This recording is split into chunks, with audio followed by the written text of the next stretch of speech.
Hamas ने उत्तर Gaza में मार के गिरा दिए हैं कई इजरायली व्हीकल्स, कम से कम 11। इतना बड़ा हमला अभी तक नहीं हुआ है। एक घटना में 11 इजरायली वाहन हमास ने मार के गिरा दिए हैं। और जब हमास ने मचाया कोहराम, तो क्यों हुआ इजराइल परेशान? क्योंकि ये वही उत्तरी गाजा है जहां इजराइल कत्लेआम कर रहा है, जहां मिलिट्री जोन स्टैब्लिश करने की बात कर रहा है। और पिछले 24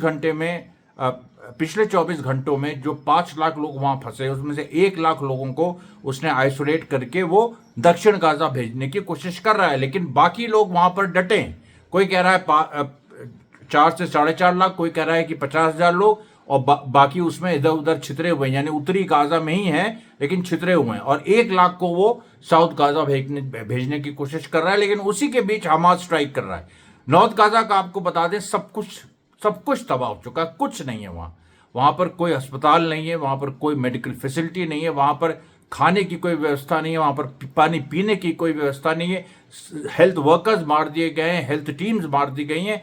इजराइल को पूरी दुनिया के सामने इजराइल ने एक जगह, दुनिया चाहे 18 किलोमीटर ही क्यों ना हो, एक जगह उसने जो गाजा का 18 किलोमीटर, गाजा करीब 45 किलोमीटर, ये 18 किलोमीटर जो उत्तरी गाजा है, जबलिया से लेके और पूरा आगे तक, जो मतलब नॉर्थ की तरफ, उत्तर की तरफ जाइए, तो उसको पूरी तरह से तबाह कर दिया। और उस तबाही के बाद भी कहीं कुछ इजराइल उखाड़ नहीं पा रहा है। वहां पर सिटीजन जमे हुए हैं, नरसंहार पे नरसंहार हो रहा है। लेकिन हमास भी लगातार मार रहा है, और हमास ऐसी वैसी मार नहीं कर रहा है। 21 व्हीकल्स उड़ाई हैं, और जिस स्टाइल से उड़ाई है, जिस तरीके से उड़ाई है, आप देखिए, मैं आपको बार बार कह रहा हूं, हमास आमने सामने की लड़ाई में धीरे धीरे आ रहा है। वो दिन दूर नहीं जब हमास की एक फौज जो कि अंदर है टनल के, अभी उसने बचाया हुआ है, एक फौज खुला हमला कर देगी, जैसे पूरी एक सेना करती है। अभी तक गुरिल्ला वॉरफेयर चल रही है, टनल वॉरफेयर चल रही है, हमास खुले हमले की तैयारी में है।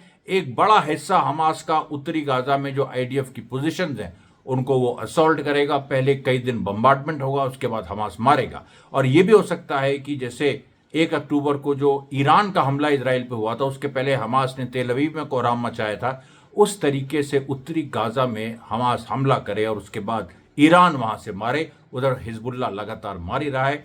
हिजबुल्ला से संबंधित एक वीडियो आया है, देखिए, बड़ा ही इंटरेस्टिंग, बहुत ही इंटरेस्टिंग है आपको खास तौर पे। देखिए, एक जगह है, एक गांव है, उसका नाम है चामा उसको कहते हैं। उसका दूसरा नाम है शिमोन अल सफा। उसको चामा, ये मतलब चामा भी कहते हैं, शिमोन अल सफा भी कहते हैं। ये बिल्कुल एक गांव है, ये लेबनान का और इजरायली बॉर्डर पे।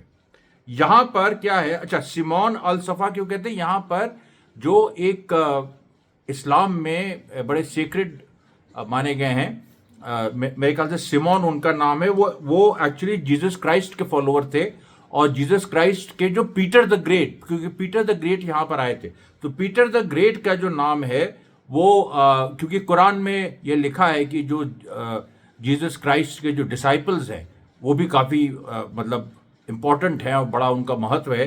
तो उसी तरीके से ये भी एक डिसाइपल थे, पीटर द ग्रेट। और इनका जो नाम है वो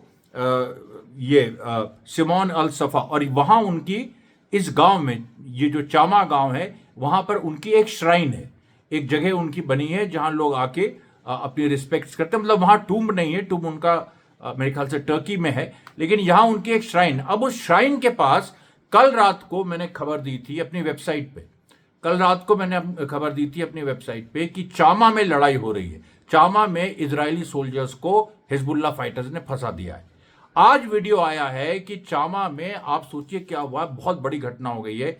इजरायली सोल्जर्स, 2 वीडियो आए। एक वीडियो में आप देख सकते हैं कि पीछे वो श्राइन है, वो जो सिमोन अल सफा का है, वो उसमें गुंबद पूरे दिखाई पड़ रहे हैं, बिल्कुल पुराना, मतलब हमारे ख्याल से 700-800 साल पुराना। लेबनान में पूरा मतलब इतिहास और ये सब भरा पड़ा है, जिसको इजराइल नष्ट कर रहा है। तो वहां पर तो उनकी श्राइन के आगे इजरायली जो हैं अपने सैनिकों को निकाल रहे हैं, घायल सैनिकों को, एकदम जैसे किसी गड्ढे में फंस गए हो। और कई इजरायली सोल्जर्स हैं, मतलब कम से कम आप 30 से 40। और फिर एक दूसरा वीडियो आया है जिसमें एक दूसरी जगह उसी के पास फिर इजरायली सोल्जर्स निकालने की कोशिश कर रहे हैं। और खबर यह आई है कि हिजबुल्ला ने कल रात से जो लड़ाई चल रही थी चामा में, वहां पर मार गिराया है कई इजरायली सोल्जर्स को। और घायलों को निकालने की 3 बार कोशिश इजरायली फौज ने की, फेल हो गए और अब वो चारों तरफ से आग से घिर गए हैं।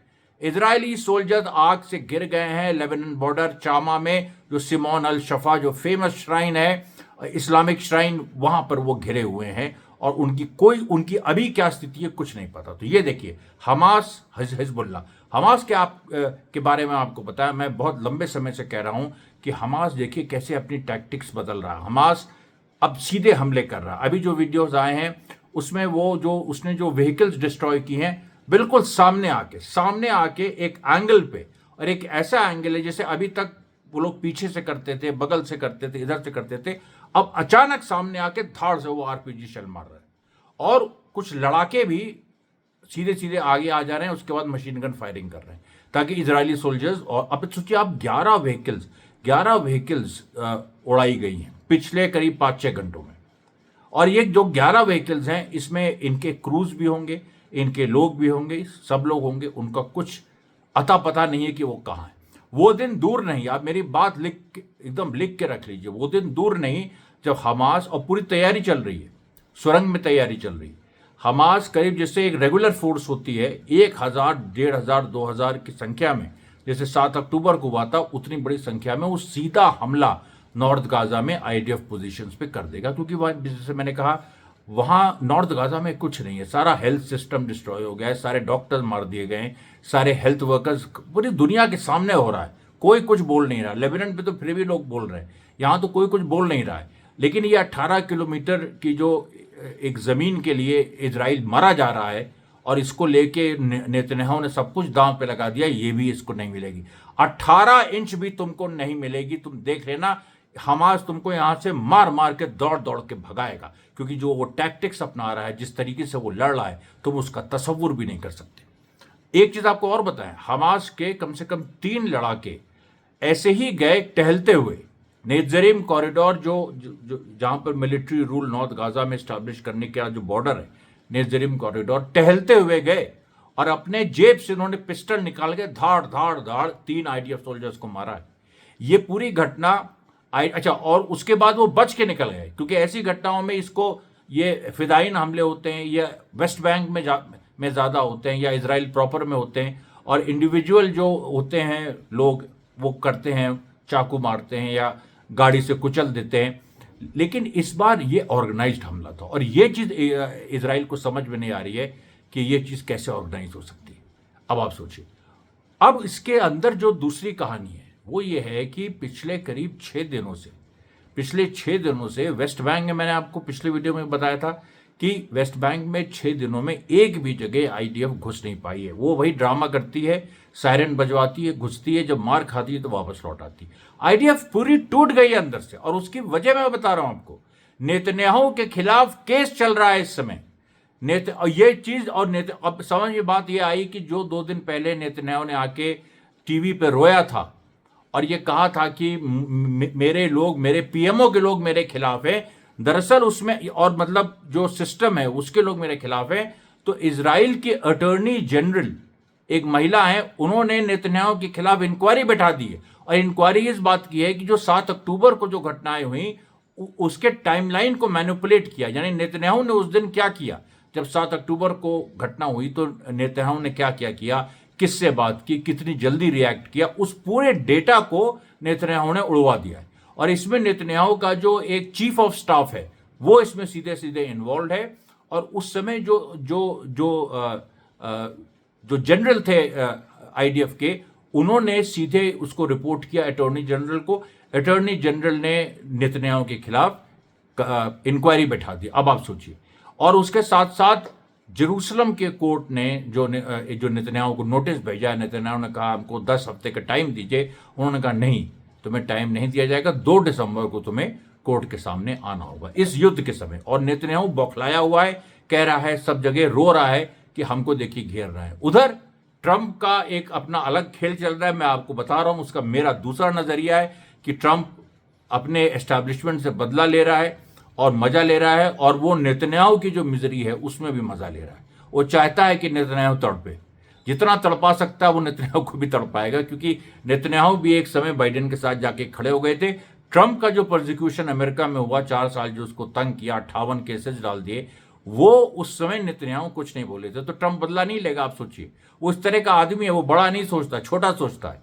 तो छोटा सोच का आदमी जो है वो ये भी सोचेगा कि हमें बदला लेना है, अब हम बड़ी पोस्ट पे आ गए, अब हमको बदला लेना है। पहले ये जो दुनिया की समस्याएं हैं कि यूक्रेन में ये, वो बोलेगा सब कुछ, लेकिन इस तरह का इंप्रेशन भी दे रहा है कि ईरान से युद्ध करने जा रहा है, लेकिन वो उसका फोकस है बदला लेना।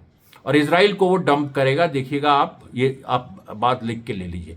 लेकिन सवाल यहां पर यह है कि नेतन्याहू जो नॉर्थ गाजा में नरसंहार कर रहे हैं, खुद अपने घर में घिरे हुए हैं, खुद उनके ऊपर इंक्वायरी बैठ चुकी है, और यही एक केस नहीं है, कई और केसेस हैं। आप सोचिए, इतमार बिन गिविर जो इनका इंटरनल सिक्योरिटी मिनिस्टर है, इसने बयान दिया कि अटॉर्नी जनरल को हटाया जाए। और अटॉर्नी जनरल जो महिला है, उसने, जो इजराइल के अटॉर्नी जनरल, उसने कहा कि नहीं, इतमार बिन गिविर को हटाओ, या तो ये रहेगा या मैं रहूंगी। अब आप सोचिए, और नेतन्याहू के खिलाफ जो इंक्वायरी है वो एक अलग से बैठ रही है। और ये चीज नेतन्याहू ने अपने बात में भी कही थी, भाषण जो उसने टीवी में बयान दिया था उसमें भी कही थी कि मेरे खिलाफ इंक्वायरियां बैठ रही हैं, मेरे खिलाफ ये हो रहा है, और बल्कि मैं जो इंक्वायरी ऑर्डर कर रहा हूं वो नहीं हो रही है, बल्कि मेरे खिलाफ बैठ रही है। अब आप देखिए इस चीज को, आप इससे कंपेयर करिए कि जो हमास ने और जो वेस्ट बैंक में जो फिलिस्तीनी रेजिस्टेंस ने जो कमाल किया है, 11 व्हीकल्स उड़ाने का मामला हो। अच्छा, ये मैं बता दूं कि जो व्हीकल्स उड़ाई हैं उसका वीडियो मेरी वेबसाइट पे है, और मैं आपको फिर से कह रहा हूं कि ये जो अभी अगर ये चैनल भी बंद हो सकता है, आप लोग घबराइएगा नहीं, ये चैनल बंद हो सकता है। तो आपको लेकिन पता है कहां जाना है, amresh.co, AMARESH.co।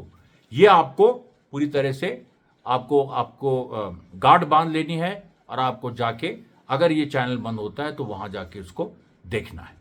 उसी के साथ साथ देखिए, कल मैं थोड़ा ट्रैवल कर रहा हूं 3-4 दिन, लेकिन वीडियो आपके पास लगातार आते रहेंगे। आज के लिए इतना ही। शुभ रात्रि साथियों, धन्यवाद।